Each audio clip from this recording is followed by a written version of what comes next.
Muy buenos días a todos y excelente jueves.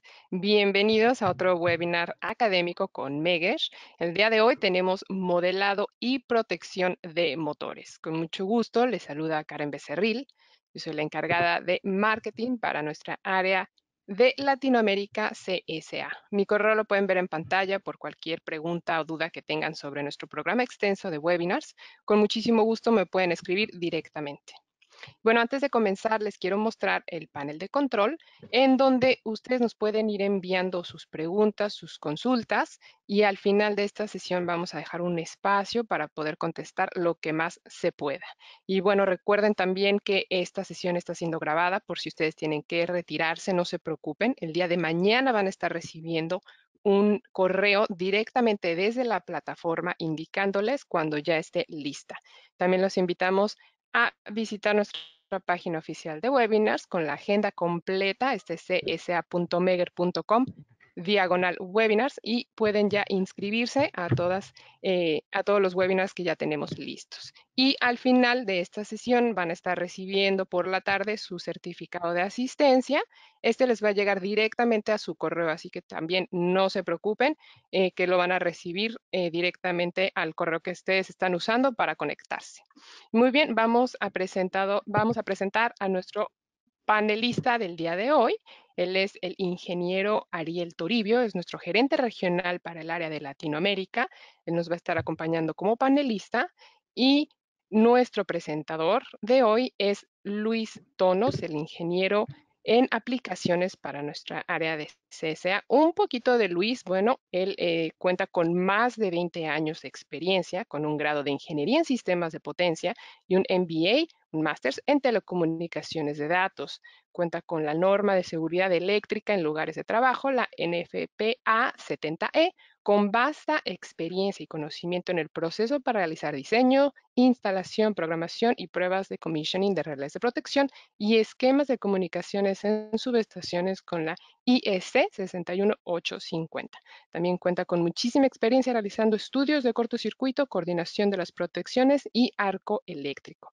Y con esto le doy la bienvenida. Muy buenos días, Luis. ¿Cómo te encuentras el día de hoy? Bien, Karen, buenos días. Muchas gracias, sí, por esa presentación. Acá desde Dominicana estamos listos. Excelente, pues un saludo a todos. También nos acompañan por ahí desde España, desde otros lugares, incluyendo todo Latinoamérica. Así que comenzamos y es todo tuyo el micrófono, Luis. Adelante. Muy bien, bueno, muchas gracias.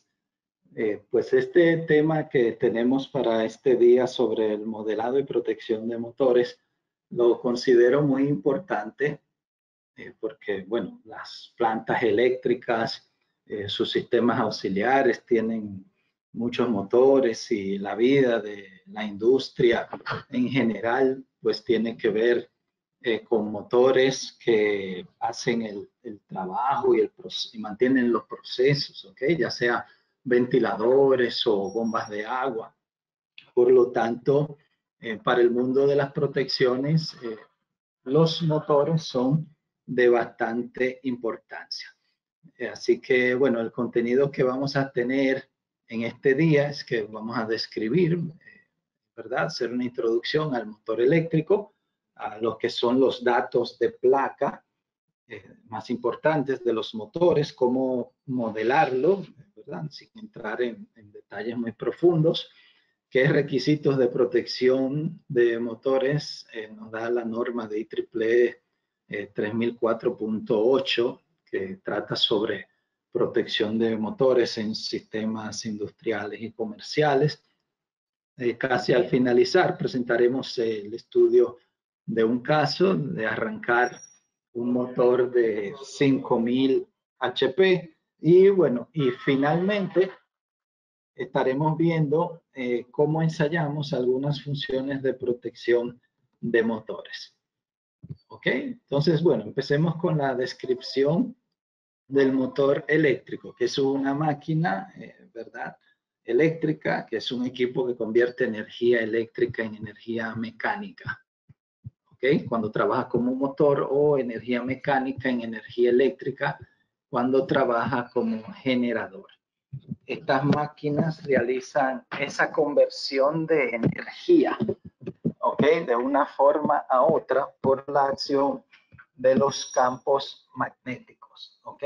Eso se logra de esa forma, ya que esa interacción, ¿verdad?, del electromagnetismo es el medio por el cual se hace esa conversión. Aquí podemos ver una gráfica donde la energía eléctrica se convierte en energía mecánica por medio de los campos magnéticos. Específicamente en el caso del motor, tenemos el sentido de la energía que va, como hemos dicho, desde la parte eléctrica hacia la parte o la energía mecánica. Si vemos así brevemente los tipos de motores de corriente alterna, podemos clasificarlos en dos grandes grupos. Los motores síncronos, que a su vez tienen rotores de polos salientes o cilíndricos, son los que la frecuencia eléctrica está sincronizada a la frecuencia o a la RPM mecánica de giro del motor, y motor asíncrono o de inducción que tiene un rotor llamado jaula de ardilla o con anillos deslizantes. ¿Okay? Para provocar el movimiento mecánico del eje de un motor, debemos crear un campo magnético giratorio.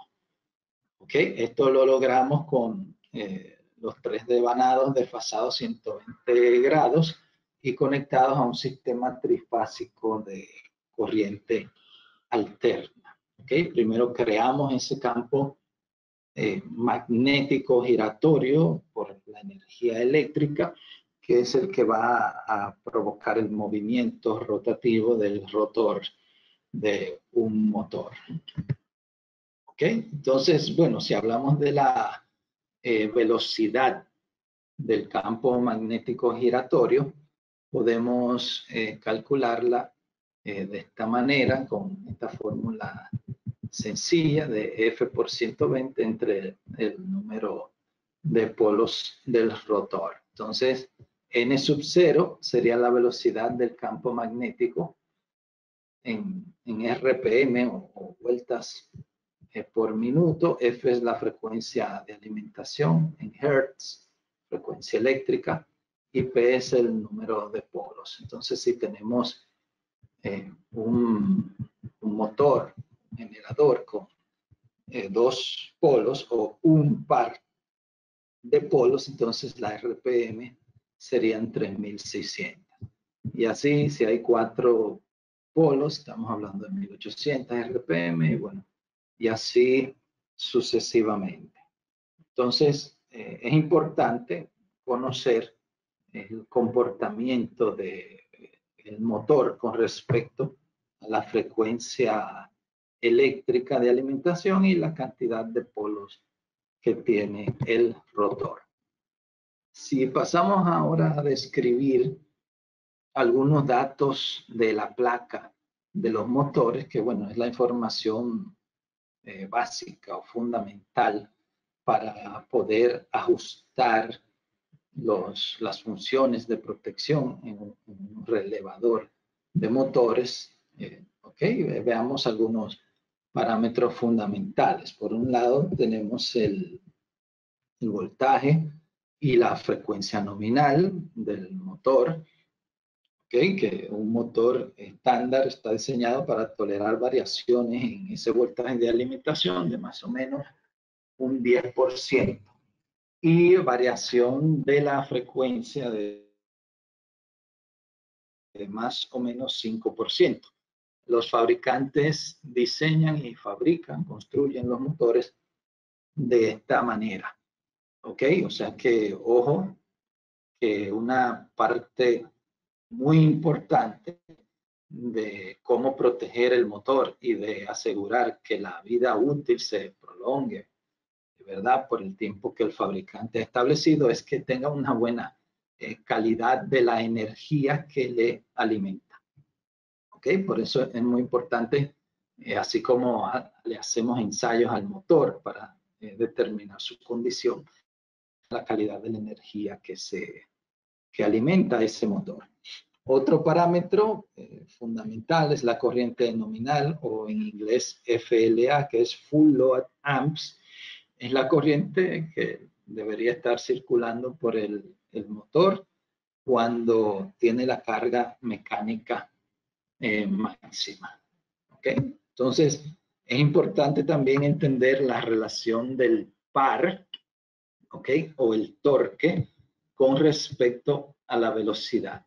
En esta curva, o esta característica, que tiene varios puntos, el punto A, el punto B, el punto C, como se muestra, tenemos cómo el motor se comporta a medida que arranca. Por ejemplo, en el punto A, vamos a llamarle a esto par de arranque. Es el par producido cuando está en 0 RPM, o sea, está detenido el motor. Entonces, ese torque tiene un valor nominal basado en la inercia, o sea, la masa de ese rotor mecánicamente hablando. Entonces, a medida que empieza a girar, a ir acelerando hasta alcanzar la velocidad nominal, entonces ese par, con respecto al porcentaje de la velocidad nominal, tiene esta característica típica. El punto B es cuando está alrededor de, digamos, un 25% de la velocidad nominal, y podemos llamarle par de levantamiento. Es el par mínimo producido durante la aceleración desde el reposo a la velocidad de operación. Y bueno, luego va aumentando ese porcentaje del par nominal hasta el punto C. Le llamamos par de ruptura, que es el máximo par que en el motor se puede producir antes de que ya alcance la velocidad nominal. ¿Okay? Entonces, también es importante conocer la clase de aislamiento o el incremento de la temperatura que el motor soporta con respecto a la temperatura ambiente. Que la temperatura es un parámetro muy importante considerar para proteger un motor, porque se han dado casos de que el motor no tiene sobrecorrientes y digamos que los parámetros eléctricos están bien, pero si por alguna razón la temperatura empieza a subir debido a falla en el sistema de enfriamiento, o que el ambiente donde se encuentra está en una muy alta temperatura, entonces el motor corre peligro, aunque todavía no tenga aumentos en corrientes y en las variables eléctricas. ¿Ok? Entonces, el motor tiene una clase de aislamiento. La capacidad nominal de los motores normalmente se refiere a una temperatura ambiente de 40 grados Celsius o 104 Fahrenheit. Entonces, eso, ¿verdad? Es una capacidad nominal de la placa que obtenemos en la placa de datos del motor. Y el calor generado en el motor debido a su funcionamiento en una condición de plena carga. ¿Okay? Este es el que nos da el incremento de temperatura con respecto al ambiente.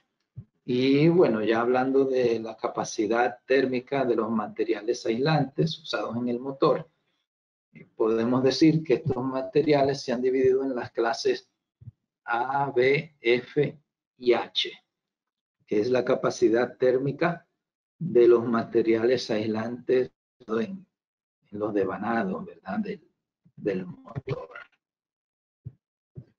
Esta característica del aislamiento se basa en 20.000 horas de vida útil del aislamiento de la clase de temperatura según la temperatura ambiente, más el calor generado en el mismo motor durante la operación. ¿Ok? O sea que es basado considerando 20.000 horas de vida útil. Entonces, podemos decir que la vida esperada del motor se reduce a la mitad cuando operamos a una temperatura 10 grados centígrados por encima del máximo permitible. Por ejemplo, la clase de aislamiento A, su temperatura máxima es 105 grados Celsius. Si no se opera por encima de esta temperatura, digamos que el motor debería durar 20.000 horas de vida útil sin comprometerse el aislamiento. Ahora, si se opera con 10 grados por encima, a 115, ¿verdad? En este ejemplo del aislamiento clase A, entonces la vida del motor se reduce a la mitad. Por lo tanto, es muy importante monitorear la temperatura que tiene el motor, ¿verdad? Mientras está en servicio. Y así Hola, Luis. Hey, Ariel. Hola, hola, sí, aquí, bienvenido, aquí llegando. Hola a todos. Sí, Una pregunta en este punto. ¿Hay algún lugar en el motor en el cual se tiene identificado dónde tomar esa temperatura?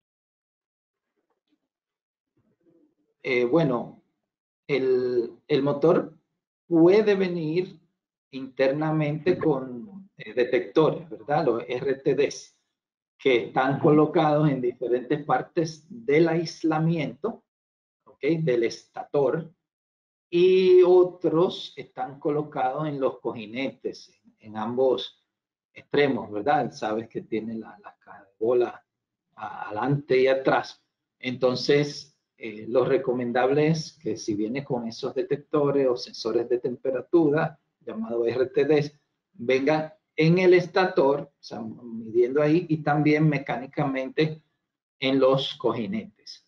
Ahora, si digamos que el motor de diseño de fábrica no contemplaba esa detección y medición de temperatura por RTDs, entonces sí puedes hacerle inspección termográfica o con un pirómetro, ok, apuntarle, ¿verdad? Que están de moda porque nos están haciendo con esto del COVID-19, midiendo las temperaturas, ¿verdad? En la frente y la mano, o sea que un aparatito así similar puede usarse para ver la temperatura de un motor igual como si fueran las RTD, o sea, ver la parte de la carcasa alrededor de los cojinetes o rodamientos y también ya en la carcasa exterior apuntando hacia el devanado.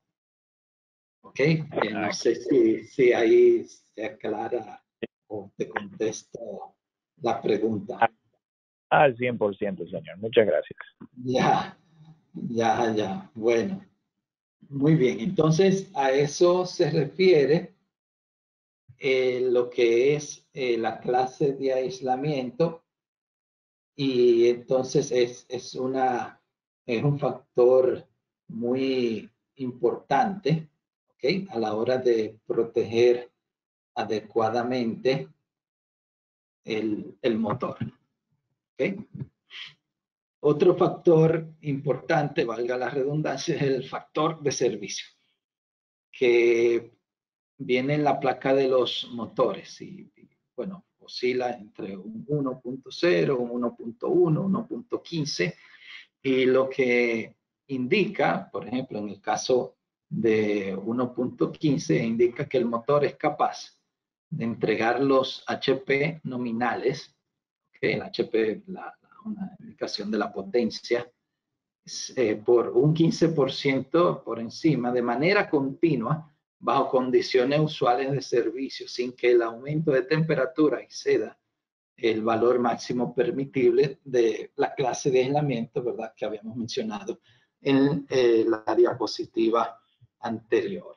¿Ok? O sea que digamos que si el ambiente es adecuado para ese motor, podemos decir que puede operar bajo esa condición pequeña de sobrecarga. Otro dato importante de la placa es el código de corriente a rotor bloqueado. Algunos le llaman, para entender más fácil, lo que es la corriente de arranque o el factor de cuántas veces la corriente nominal es alcanzada, ¿ok? En el arranque del motor. Entonces, fijémonos que a la izquierda de la columna está una designación de letras, ¿ok? Tanto del lado izquierdo como en la otra parte, la otra columna, que va desde la A hasta la V, ¿ok? Y vemos que cada letra se corresponde con unos HP, caballos de fuerza, ¿verdad? O kVA por caballos de fuerza, por HP. Por ejemplo, un código de arranque F, que es uno de los más comunes, se nos dice que puede en el arranque tener un factor entre 5 y 5.6 veces. ¿Ok? Entonces, como el fabricante nos da un rango, pues nosotros debemos usar el valor máximo a la hora de calcular o de determinar la corriente de arranque del motor. Motores menos comunes, por ejemplo, un código M puede tener hasta 11.2 veces la corriente nominal, ¿verdad? Bastante. Y así, con esta designación del fabricante, podemos determinar ese factor que es muy importante para a la hora de calcular los ajustes y proteger el motor. Entonces, bueno, la corriente de arranque la podemos calcular si tenemos los HP del motor, lo multiplicamos por 1000 y usamos el código, ¿okay? De kVA por HP, donde, como ya hemos dicho, tenemos que usar el valor máximo del rango. Todo eso lo dividimos entre la raíz de 3 por el voltaje nominal. ¿Ok? Entonces, muy importante es que como el voltio, o sea, los voltios, el voltaje está en el denominador. Si el voltaje de alimentación al motor es más bajo, ¿ok? Entonces puede verse que la corriente de arranque que se necesita para lo mismo kVA por HP, entonces puede aumentar. ¿Okay? Entonces, ojo que eso va a depender también no tanto del voltaje nominal, sino también que influye mucho con el voltaje de alimentación. La eficiencia del motor también es esa relación entre la potencia eléctrica que se necesita y la potencia mecánica de salida para mover la carga. Y bueno, podemos relacionarla, la eficiencia con los HP de salida usando esta ecuación. Y bueno, y hay otras ecuaciones para determinar el amperaje o corriente nominal basado en la eficiencia. También hay otra letra de diseño. Fíjese que hemos visto con estas 3 letras o 3 códigos.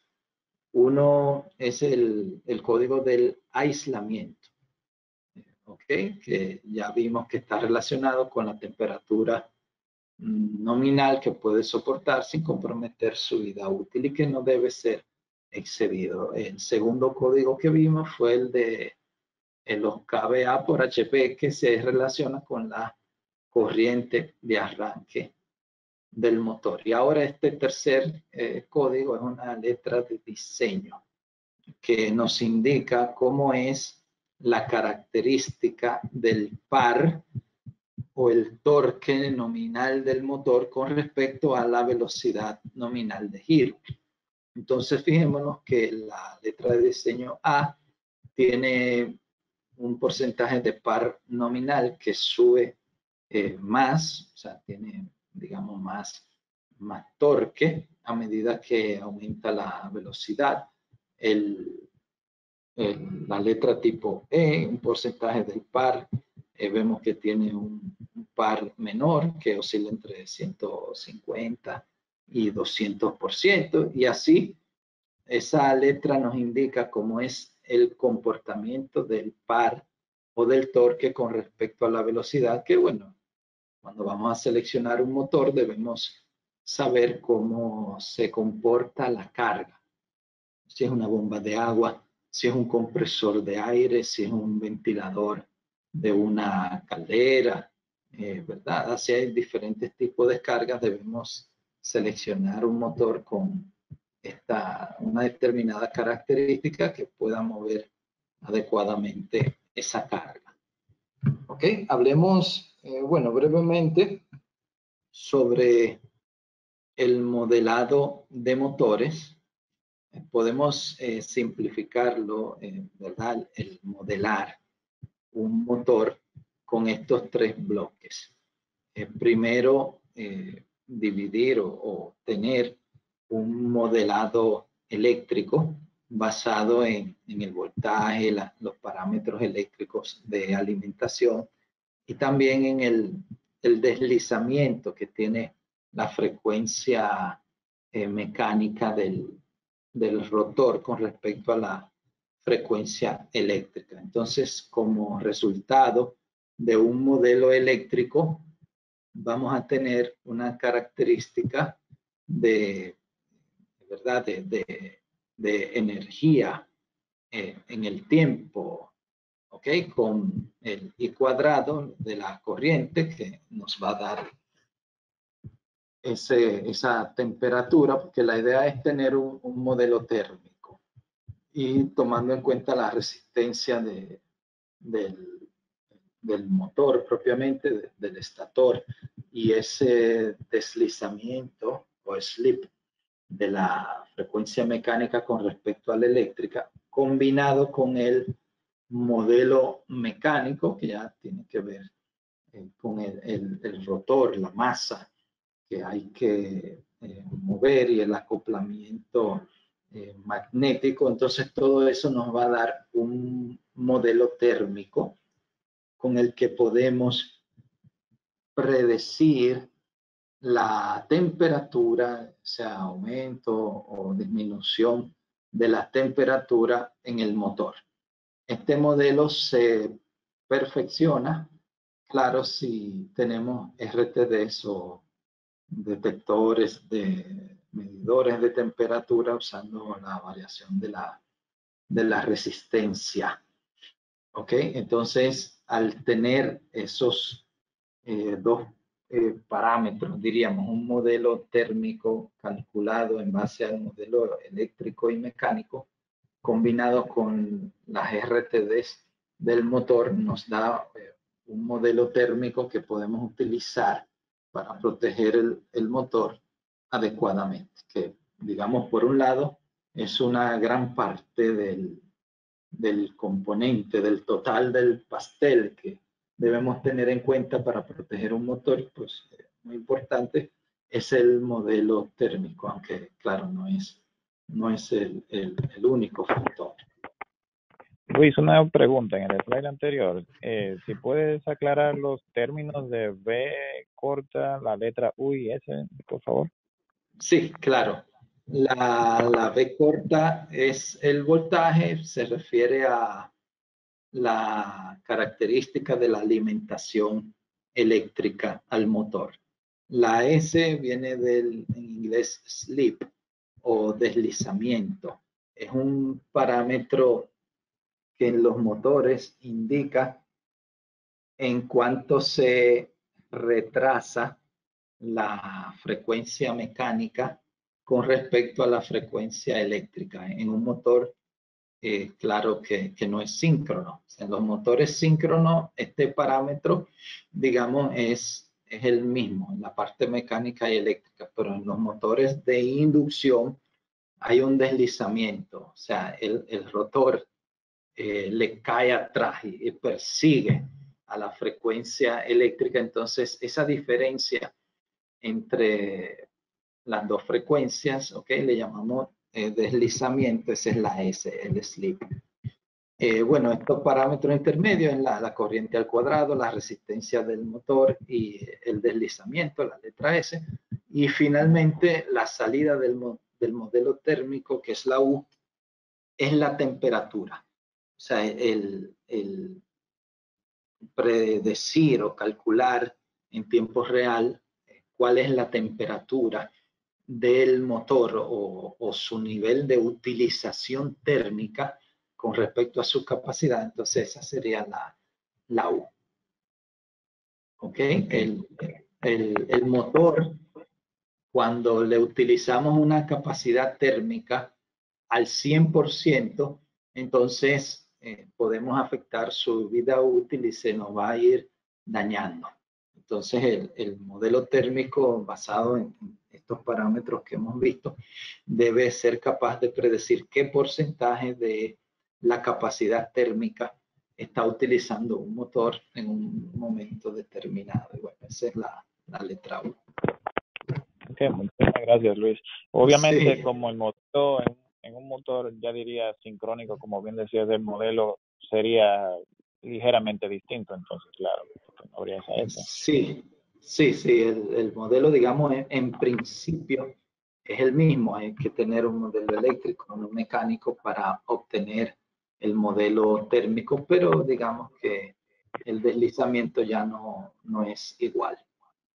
Ok, entonces, bueno, gracias. Sí, siempre en la orden. El modelo del motor, ¿verdad? Podemos definirlo con los siguientes aspectos. Aquí tenemos una gráfica donde tenemos el tiempo en el eje vertical y tenemos la corriente, en este caso expresada en por unidad del full load amp o de la corriente nominal. ¿Ok? Entonces, esta línea de trazo discontinua que tenemos acá es la característica de la corriente de arranque, donde tenemos que empieza en un determinado valor, ¿ok? Aquí digamos que el arranque empieza, tengo acá el puntero con una corriente elevada, para este caso en particular, estamos hablando de, bueno, de 20 veces la corriente nominal, o sea que para el ejemplo es un motor de un factor elevado. Entonces esa corriente en el tiempo va disminuyendo, luego se vuelve relativamente constante. Fíjense que si variamos en el eje vertical, la corriente es relativamente la misma durante un tiempo, ¿ok? Y luego entonces la corriente baja ya al valor nominal y se mantiene relativamente constante en régimen, digamos, de estado estable. ¿Ok? Entonces esa línea discontinua se refiere a la corriente de arranque. Y el inrush específicamente es este punto acá, alrededor de 20 veces, claro, depende del motor, puede ser 6 veces, 10 veces, depende del código de arranque que tenga. Ahora, cuando lo vamos a proteger, necesitamos una característica como esta que estoy señalando, que tiene un componente que le llamamos tiempo inverso, fíjense que varía. El tiempo de disparo se reduce, es menor a medida que la corriente es mayor. Entonces, a la primera parte de esta característica vamos a llamarle protección de sobrecarga. ¿Ok? Que debemos dejar que el motor arranque y llegue a un régimen de corriente nominal de estado estable sin que se nos dispare. Por eso esta característica está así por encima. Y acá también en la parte inferior del tiempo inverso está el rotor bloqueado, que es la característica de corriente a rotor bloqueado. Fíjense que si el motor arranca acá, la corriente sube, luego baja un poco y se mantiene ahí hasta que el motor se acelera. Digamos que si tiene el rotor atascado, entonces esta corriente se va a mantener y va a seguir hasta acá. Y ahí, bueno, entra en juego la protección para sacar el motor por un atascamiento mecánico, diríamos, que se prolongó en las ramas. Y bueno, ya para fallas más, digamos, elevadas de cortocircuitos y eso, entonces entramos en esta parte de tiempo definido y una sobrecorriente instantánea. ¿Okay? O sea que, bueno, esta gráfica nos muestra muy bien cómo deberíamos proteger un motor adecuadamente. Pasemos a ver los requisitos de las normas, ¿verdad? Hay varias normas, pero hemos querido enfocarnos en esta muy buena del IEEE 3004.8. Hay una norma anterior que es de la familia C37, ¿okay? Que digamos tiene un contenido bastante parecido, pero esta es una versión más actualizada. Entonces, ¿qué factores debemos tener en cuenta a la hora de seleccionar una protección para motores eléctricos? ¿Ok? Lo primero es la característica del motor y factor de servicio, donde se incluye la velocidad, ¿verdad? La tensión, potencia nominal, factor de servicio, el diseño NEMA, es decir, si es A, B, C, D o E, la letra, ¿verdad? Con las características de par y velocidad, y bueno, digamos que los principales factores de la placa del motor. También, como segundo aspecto, debemos considerar las condiciones de arranque.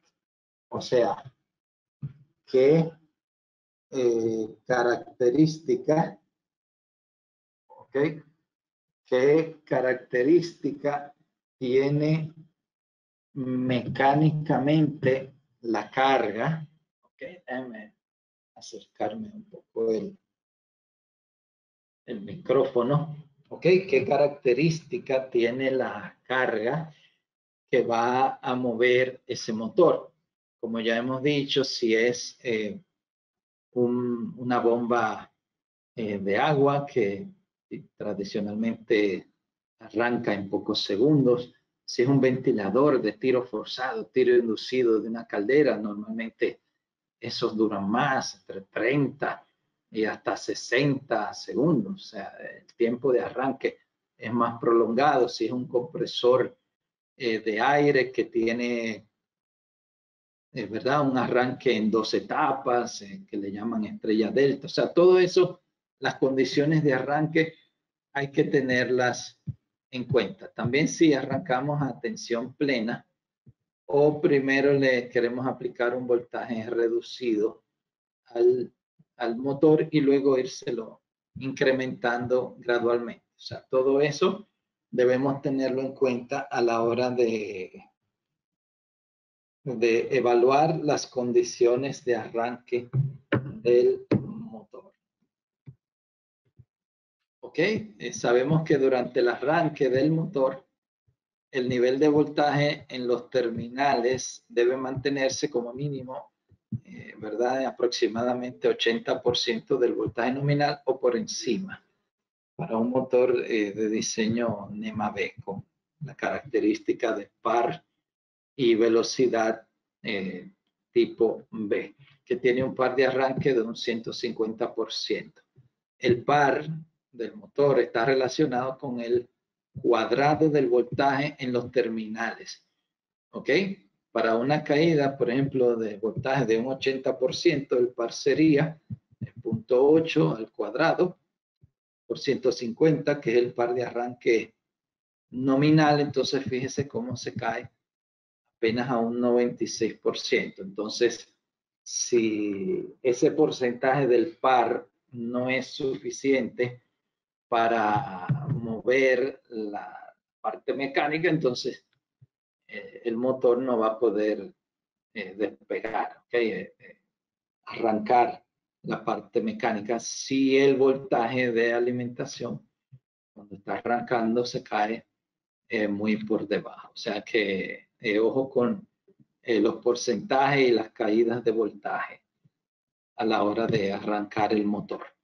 También es importante la importancia, la redundancia, el motor, qué nivel de criticidad tiene, que mucho tiene que ver su costo, cuánto afectaría una salida forzada, una reparación o un reemplazo.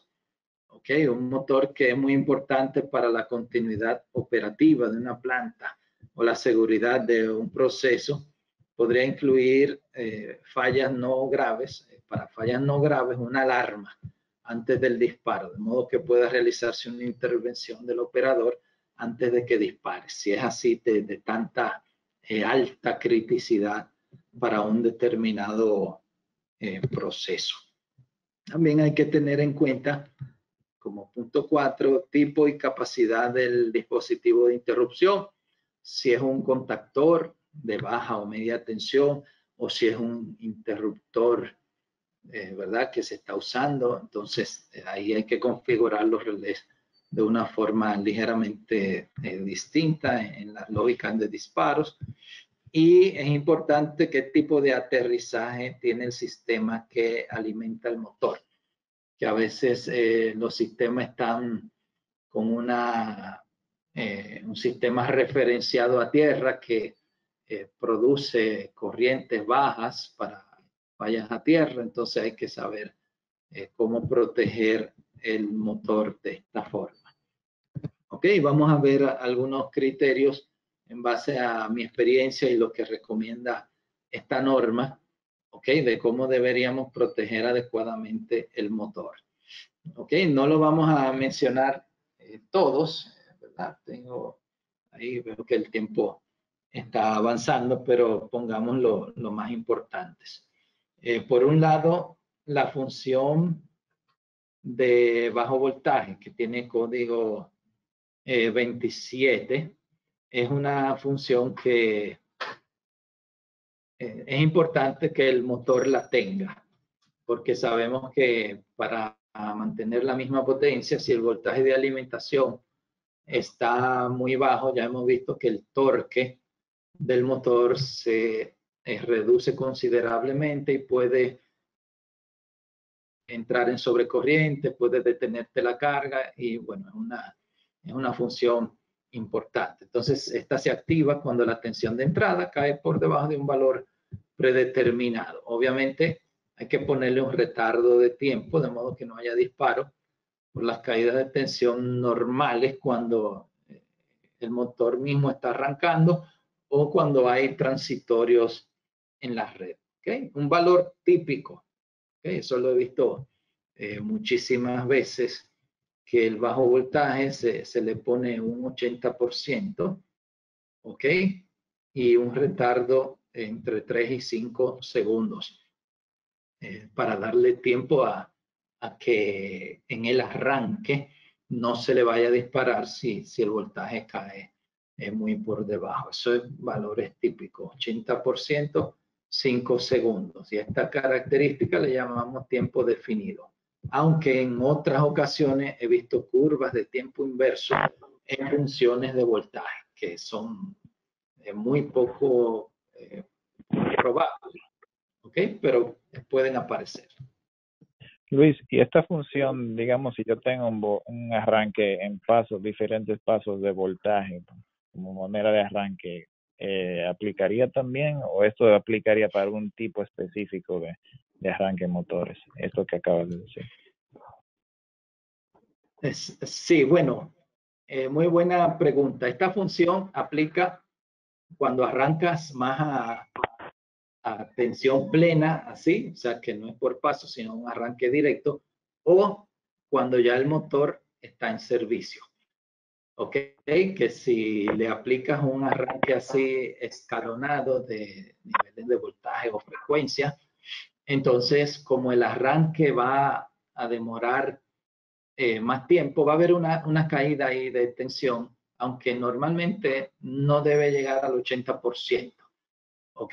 O sea que podemos decir que hay dos opciones. O le deshabilitas el bajo voltaje mientras estás arrancando y ya luego que el motor venció la inercia, despegó, ahí le habilitas la función para que si sale cuando esté en servicio lo protejas, o se lo dejas habilitado, pero entonces tienes que hacer un rejuego ahí de ensayo y error, ¿okay? Monitorear el motor en el arranque para que lo ajuste, digamos que le hagas un ajuste fino de la función. Muchas gracias. Bien, excelente. Ok, otra función fundamental para los motores es el 46, que es desbalance o secuencia negativa de corriente. Ok, se activa cuando las corrientes trifásicas tienen componentes de secuencia negativa, aunque algunos relés solo ven los desbalances. O sea, que si le intercambiamos dos fases, por ejemplo, a un motor, intercambiamos la fase A y la C, sabemos que va a girar contrario al giro que tenía anteriormente. Hay relés que eso lo permiten y no hay problema, porque no son de secuencia negativa de corriente, sino solamente de desbalance en la magnitud. ¿Ok? O sea, en los amperes, cuando hay un desbalance entre una fase con respecto a la otra. Y bueno, es importante, en mi opinión, tener las dos. ¿Ok? La parte que ve las magnitudes desbalanceadas, pero también otra que tenga la sobrecorriente de secuencia negativa para contribuir a una detección ahí de una fase invertida, luego de un mantenimiento, y eso es importante. ¿Ok? Normalmente se ajusta para que arranque con un 15% de desbalance o secuencia negativa y un retardo entre 5 a 8 segundos.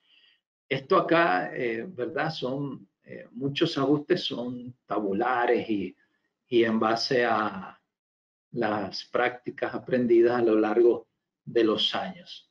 ¿Ok? O sea que eso lo van a ver en ajustes de motores, bueno, un 15% de desbalance y entre 5 y 8 segundos para que dispare. Sabemos que el desbalance más severo es, por ejemplo, si se pierde completamente una fase, ya sea un polo de un interruptor se avería y bueno, una fase por completo se le desconecta al motor y se queda en dos fases. Esto crea un desbalance bastante severo, que si el motor se deja operar ahí varios segundos, entonces vamos a ver humo salir desde la carcasa.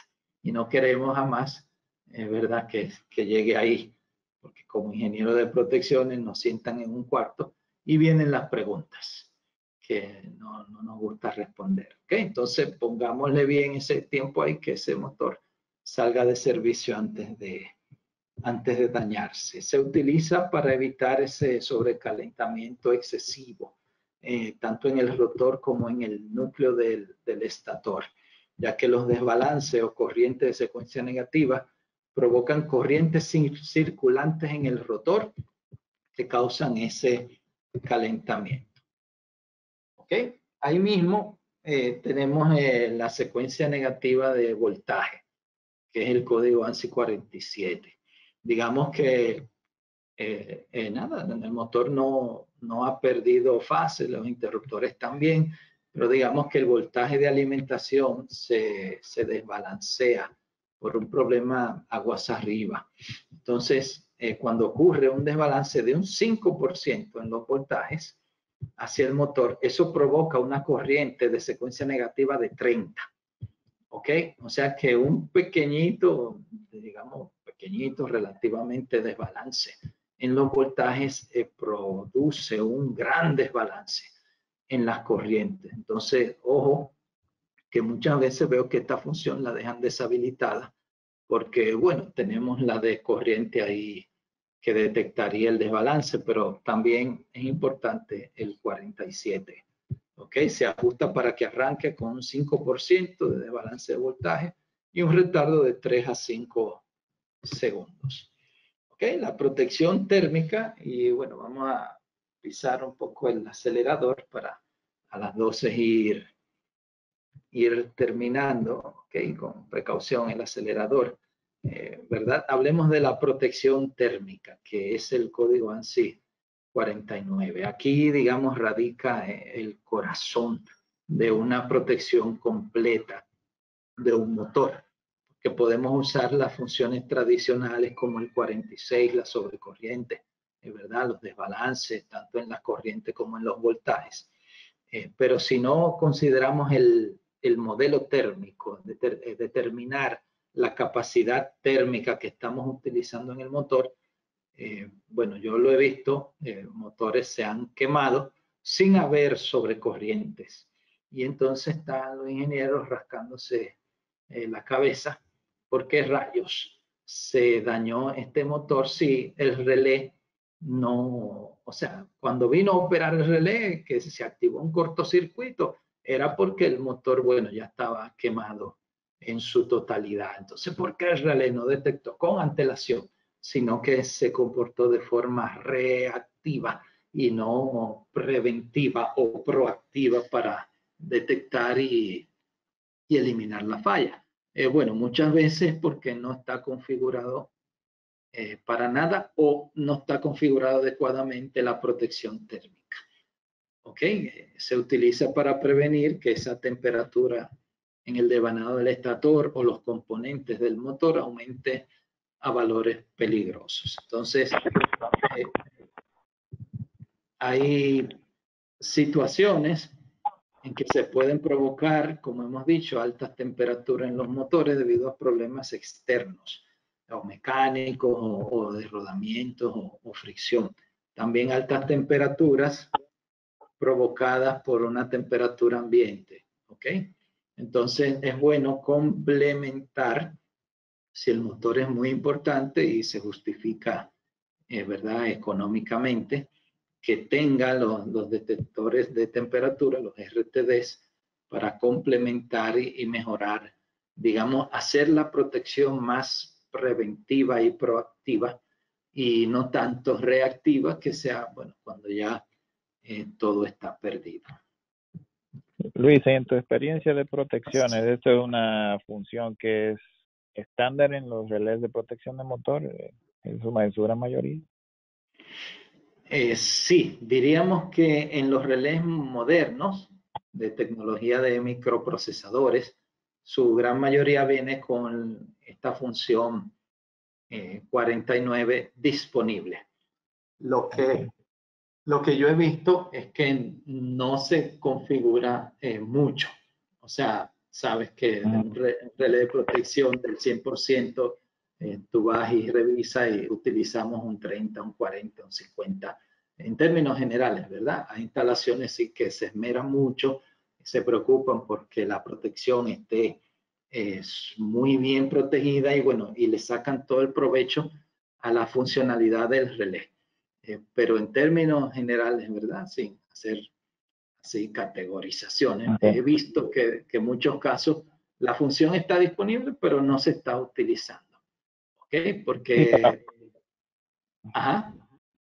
Sí, te iba a decir, para no quitar mucho tiempo de la sesión, que el tiempo lo tenemos un poco corto, era también complementando lo que dices en esa observación. Si la función está ahí, pero pocas veces se configura, ¿qué recomendamos aquí a la audiencia? Sería investigar un poco más con ya sea el fabricante del motor o del mismo dispositivo de protección para recaudar más información para utilizarlo, porque a lo mejor hayan detalles que tenemos que tener en cuenta o parámetros en el cual no se tienen a mano. No sé, o sea, ¿qué recomiendas para eso? Ajá. Sí, sí, totalmente de acuerdo. Hay que investigar el fabricante del relé, cómo es que hace el modelo de la capacidad térmica de los motores y bueno, con los datos de placa del motor en cuestión hay que saberlo ajustar. ¿Ok? Hay que saber, quizás porque es un poquitito más complejo, no es como las otras funciones, 80% 5 segundos o 15% 8 segundos. Esas son funciones, digamos, sencillas. Pero el modelo térmico hay que sentarse a leer, sí, el manual de relé y alinear la placa característica del motor con cómo el fabricante de relé hace ese modelo térmico. Ok, requiere leer un poco y bueno, a veces diríamos en Dominicana nos gusta el mango bajito, tomarlo ahí sin mucho esfuerzo y bueno, en protecciones eso no debería ser así. Sí, así que a la audiencia, ojo con esto, como dices, es una función a veces subestimada y está ahí en los relés microprocesados, pero ya ven la importancia que hay. O sea, que un poco de la tarea de arrojar luz y que sigamos investigando. Gracias, Luis. Correcto. Bien, bien, gracias a ti. Bueno, la sobrecorriente instantánea o la función 50 debería sacar de servicio el motor, ¿ok? Cuando hay una falla así en la red. Y valores típicos es que se configure, ¿ok? Entre 165 y 250% de la corriente de arranque del motor. ¿Ok? O sea, más alta que la corriente de arranque, porque no queremos que nos dispare el motor arrancando. O sea, hay que permitirle al motor arrancar. Y fijémonos en esta gráfica, ¿ok? Que si este es el nivel de corriente de arranque, entonces la función 50 debe estar por encima. ¿Ok? 165% y 250 depende de corrientes de cortocircuito disponibles en esa barra. ¿Ok? O sea que, bueno, ojo ahí para que no nos disparen correctamente por una sobrecorriente mientras está arrancando. Claro, ya sí, si el arranque se prolonga, fíjense aquí que le llamamos safe stall time, ese valor seguro de rotor bloqueado, hay que saberlo ese tiempo para que si se excede, entonces sí saquemos el motor fuera de servicio. Ok, acá, bueno, le voy a pasar a esta otra diapositiva, hablando de la sobrecorriente a tierra residual, donde en sistemas aterrizados sólidamente, ok, las corrientes de falla a tierra son más elevadas. En sistemas que tienen un aterrizaje por una impedancia o una resistencia o una reactancia, las corrientes a tierra son relativamente bajas. Entonces es importante que el relé para ambos casos venga configurado que pueda detectar cualquier nivel de sobrecorriente de falla a tierra. En este otro caso, donde hay sistema aterrizado por alta resistencia, es recomendable usar un CT toroidal o de secuencia cero o Ground Fault CP, le llaman algunos fabricantes, que abarca los tres cables. ¿Ok? Y ahí podemos detectar corrientes hasta pequeñas, bastante pequeñas de niveles de falla a tierra y podemos llevarla al motor para que ya sea que dé una alarma o que saque de servicio el motor con estos CTs especiales de secuencia cero. El arranque prolongado es una función que considera el nivel de corriente de arranque y el tiempo. ¿Ok? Y hay que saber estos parámetros basados en la característica mecánica de la carga, para que cuando se excedió ese tiempo, entonces el relé dispare.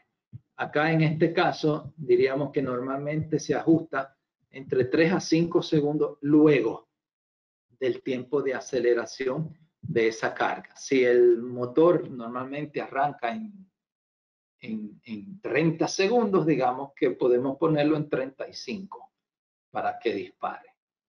¿Ok? Y protejamos el motor. Rotor bloqueado o atascado, el código ANSI 48, ya sea que esté atascado al momento de arrancar o que se atasque estando en servicio, digamos que el ajuste es parecido, un 250% o 2.5 veces la corriente nominal y un tiempo de 2 a 3 segundos.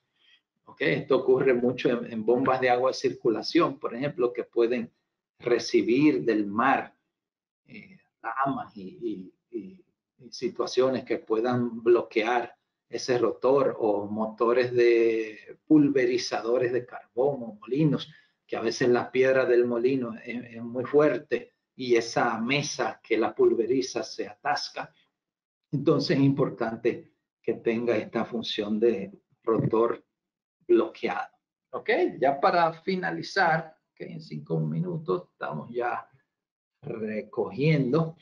Les voy a mencionar brevemente un arranque de un motor 5000 HP, ¿ok? Que tuve la oportunidad de analizar hace ya unos años, una generadora muy importante de acá en República Dominicana. Fíjense, no sé si esto ha pasado en otros países, pero para arrancar este motor de 5000 HP hace ya unos años, ¿ok? Esto no hay que hacerlo ahora, pero en ese entonces había que quitar carga en la red eléctrica para que el voltaje mejore en esa barra de los equipos auxiliares de la planta, ¿ok?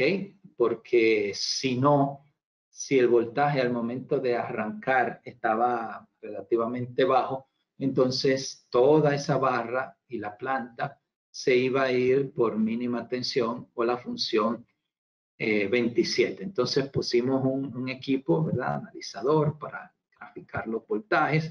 Entonces acá se puede ver que el voltaje está reducido y luego va aumentando ligeramente, lentamente, y esto lo logró el operador del sistema sacando carga, ¿ok? Quitando energías en algunos circuitos. Fíjese que acá la tensión subió relativamente rápido y bueno, era todo un espectáculo oír por la radio, ok, ahora sí, ya tenemos las condiciones de voltaje, dale, dale. Entonces arrancaban el motor y fíjese cómo la caída abrupta del voltaje en esa barra, que en esta ocasión, bueno, al final pudo vencer esa caída de voltaje y bueno, el motor seguir ya en funcionamiento. Esto hacía, ¿verdad? Era todo un proceso hacer este arranque de esta bomba de agua alimentación. No todas las veces había el mismo éxito. En otras ocasiones, si vemos el voltaje de la barra de media tensión, cuando arrancaron el motor fue bajando, intentó reponerse y fue bajando otra vez hasta que, bueno, bajó a cero y colapsó y la planta salió fuera de servicio. O sea que en esta situación crítica de una red que no tenía la robustez en potencia reactiva para arrancar un motor de este tamaño, ¿ok? Entonces se hizo una evaluación. El motor, por ejemplo, se rediseñó y se le hicieron unos amarres especiales en las cabezas de las bobinas. ¿Ok? Normalmente los estatores vienen con 1 o 2 aros como estos, pero en este motor se hizo un amarre especial porque al intentar arrancar con una tensión reducida, los esfuerzos electromecánicos eran bastante severos. Bueno, se rediseñó ese motor y se instaló un sistema de arrancador suave. Ahí vemos una gráfica de un arranque directo, en inglés across the line, donde la corriente era de 3167 amperes, 5.6 veces, ¿ok? Y luego vence el transitorio y se pone en condiciones normales. Y ahora es un arranque con un arrancador suave. Fijémonos que la corriente no aumenta de golpe, sino que aumenta gradualmente hasta un valor mucho más bajo que el arranque directo, ¿ok? Por lo tanto, provocando una caída de tensión menos severa, 3.3 veces la corriente de placa, ¿ok? Y aunque el tiempo de aceleración es más largo, pero no llega a niveles de baja tensión ni de sobrecorriente, y entonces el arranque se pudo hacer de forma suave sin tener que, en verdad, hacer todo el proceso anterior de estar temporalmente quitando cargas para tener más tensión disponible en esa barra. Ahí, bueno, una comparación de cómo eran los parámetros al arrancar directamente y cuando era con arrancadores suaves. ¿Okay? Después le dan una ojeada más lenta para ya terminar con estas 3 o 4 diapositivas. ¿Cómo hacemos el ensayo de funciones de protección de motores? Pues yo cuando estoy ensayando un motor uso esta característica del software, ¿verdad? Nuestro software RTMS, que es el secuenciador de estados. Prácticamente cualquier función de protección podemos ensayarla con una secuencia de estados. Entonces, fíjese que he creado ahí un primer estado que le he llamado arranque y que va a tener una duración de 5 segundos. Y le hemos puesto 12 amperes trifásico y una ligera caída de la tensión, asumiendo que el voltaje nominal secundario, ¿verdad?, está por los 66 o 63 voltios. Le estamos simulando en este primer estado un arranque que aumenta la corriente y se disminuye la tensión y dura 5 segundos. Luego pasamos a otro estado que le he llamado corriente nominal, donde esa corriente, ¿verdad?, baja a los valores nominales. Fíjense que para el ejemplo es 3.5 amperes secundario y el voltaje ya se volvió a la estabilización normal y digamos que le aplicamos este estado sin monitorear todavía ninguna entrada binaria durante 3 segundos. Entonces, luego de estas condiciones, el relé interpreta, ok, el motor arrancó y ya está en corriente nominal. Entonces, luego de repente cambiamos al tercer estado, donde es que le vamos a provocar las fallas de la función que querramos probar. ¿Okay? Una falla de desbalance, por ejemplo, fíjese que aumentó en 2 fases a 6 amperes y una fase se redujo a 2 y el voltaje también se desbalanceó. ¿Ok? Y entonces, como hemos dicho, esta función es bueno ajustarla entre 5 y 8 segundos. Y ahí sí la maleta está esperando, en este caso la entrada binaria 1, que es el disparo del motor, para detenerse. Y si en 9 segundos no disparó, entonces, bueno, la prueba la aborta y debemos revisar por qué no disparó en caso de este desbalance. ¿Ok? Así, en vez del desbalance, digamos, los primeros 2 estados pueden ser idénticos para cualquier prueba, pero en el tercer estado es que cambiamos y ahí le simulamos la condición que querramos probar. ¿Ok? Este es un caso de un desbalance con una corriente promedio mayor a la corriente nominal. ¿Ok? Que las 2 corrientes desbalanceadas, 2 de ellas aumentan y una se reduce y al final el promedio es mayor a la corriente nominal. Y fíjese ahí cómo podemos visualizar los valores de corriente y también tabular los tiempos, ¿okay?, de cada uno de esos estados. Y también otro desbalance es simularle con un promedio menor de corriente, menor a la corriente nominal y ver cómo el relé se comporta. Quiero resaltar aquí que hay un estado que podemos ponerlo antes del de arranque. Y ahí le he llamado Emergency Restart, que es ¿verdad?, una expresión que usan unos relés de protección de fabricantes bien conocidos, que podemos hacerle un reseteo a la memoria térmica del relé, porque como le estamos dando muchos arranques, llegará un momento que el relé dice, espérate, pero este motor ya no sirve y se bloquea y mantiene un disparo presente. Entonces, para evitar eso, le damos un restart de emergencia al inicio en cada prueba. ¿Ok?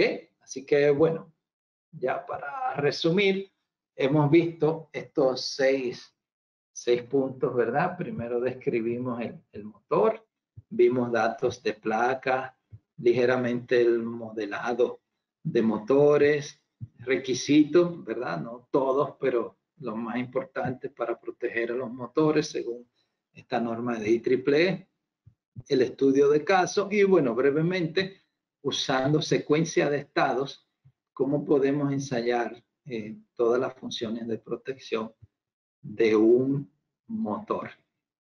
¿Ok?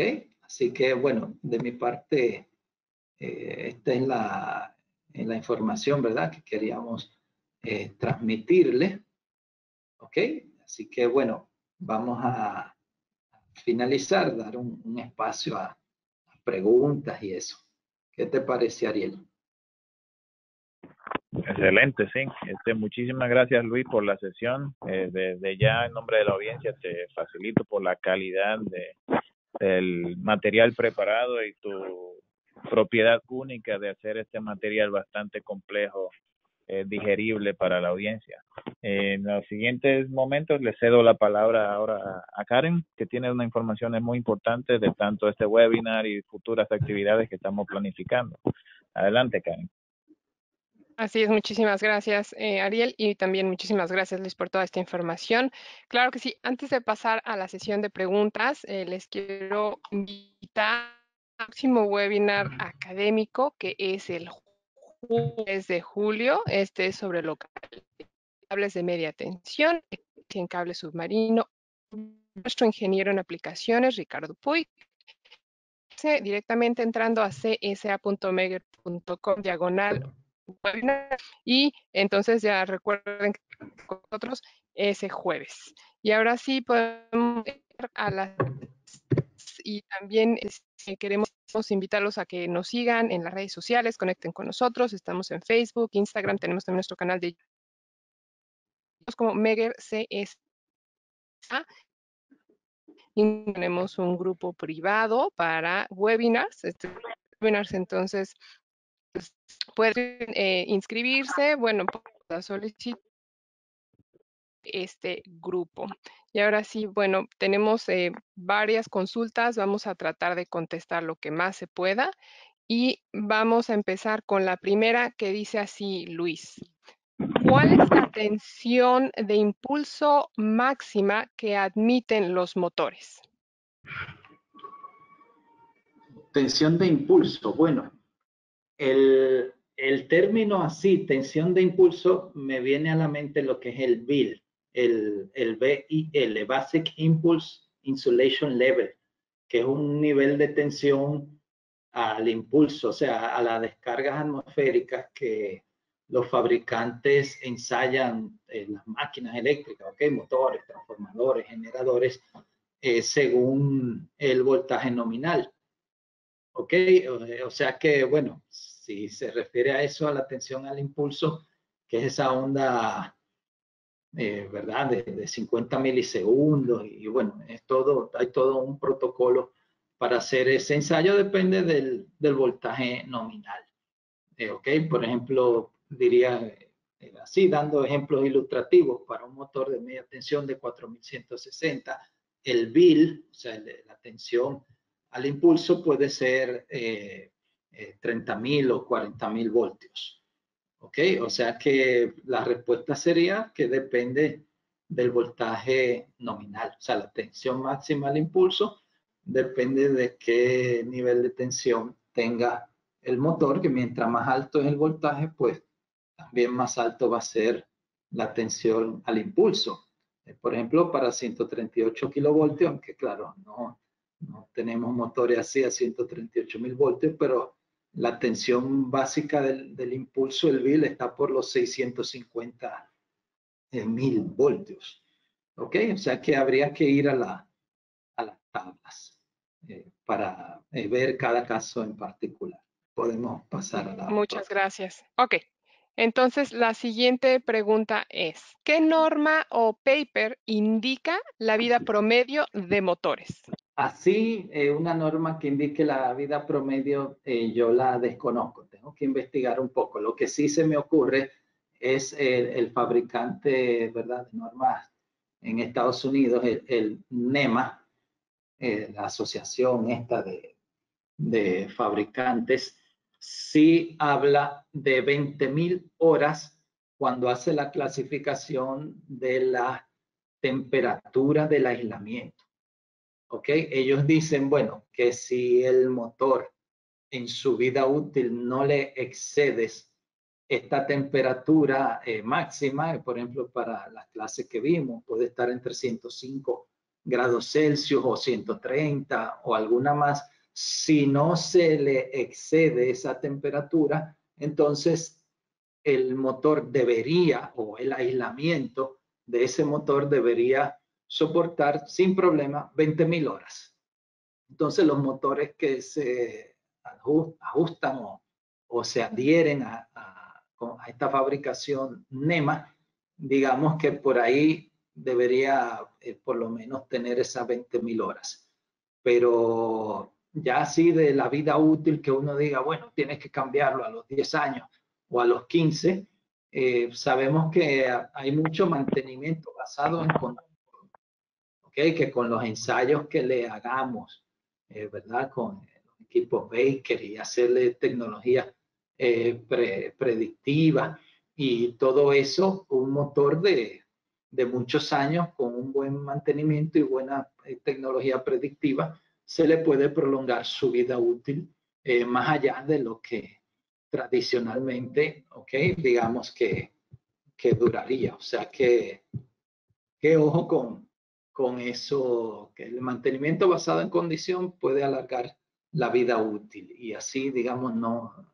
Voy a investigar un poco más para ver si hay una norma que hable de eso, de la vida útil de los motores.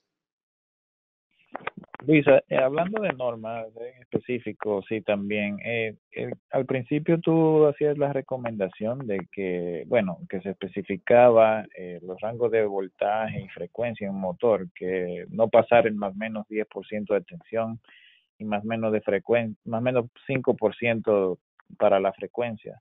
¿Eso está en alguna guía, recomendación, así que recuerdas o norma? Sí, sí, bueno, eso es de el NEMA. Ese es el estándar NEMA para fabricación de motores, que indica eso, que siempre que la calidad de la alimentación se mantenga en esos porcentajes, tanto de voltaje como de frecuencia, entonces el motor debe cumplir con su característica torque, velocidad establecida por el fabricante.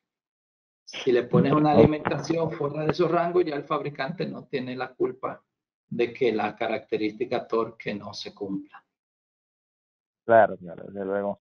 La siguiente pregunta va así, en relación a las curvas de par velocidad y otras características que mencionaste en los motores, ¿qué tanto se puede esperar de que estas curvas varíen en un motor que ya sea rebobinado o que haya entrado en un mantenimiento correctivo? ¿Es de esperarse un cambio súbito o es de adquirirse las mismas características?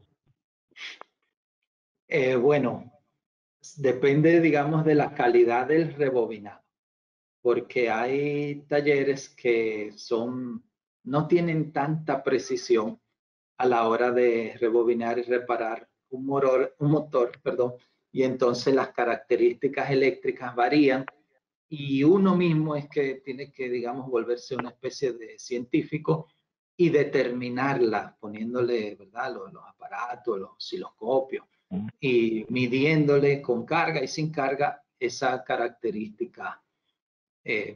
Ahora, hay otros talleres que sí son bastante precisos y que tratan de lo más posible de acercarse al diseño y la fabricación original y digamos que no debería haber mucha diferencia. O sea que ahí diríamos que depende de la calidad del rebobinado, pero siempre es bueno uno, si tiene, ¿verdad?, los instrumentos, medir esa característica, el comportamiento de la corriente de arranque con respecto a la carga. Y como les digo, si la reparación tiene buena calidad, la variación debe ser mínima. Sí, desde luego, sí. Gracias. Le agradecemos muchísimo por la participación. Ojalá que esta información le haya sido de gran utilidad y de apoyo. Por favor, como ven en pantalla, acordémonos de cualquier consulta adicional, si hay un tema más específico no cubierto en esta sesión, cualquier tema ya de carácter, ya digamos, comercial, en que esté interesado ustedes en nuestras soluciones en Megger para protecciones, por favor escríbanos en ccaceos@megger.com. Y por qué no también agradecerles también por unos segundos extra, pedirles y contestar esta encuesta que va a salir a nosotros cerrar esta sesión. Les recuerdo, no tienen que hacer nada, ni dirigirse a ningún link, ni de cambiar de plataforma, simplemente manténgase en la línea, en la plataforma actual que tienen, y se va a autolanzar esta encuesta en el cual le agradecemos y puede dar sus opiniones y comentarios para seguir mejorando el contenido y los tópicos que venimos preparando acá en Megger, en este programa de webinars. Señores, cuídense mucho, mucha seguridad, no solo en el área del trabajo, sino en esta condición y modo de vida que tenemos de pandemia. Señores, que tengan un excelente resto del día, y como siempre acá en Megger tenemos sesiones acá martes y jueves y quedamos pendientes. Hasta luego, señores.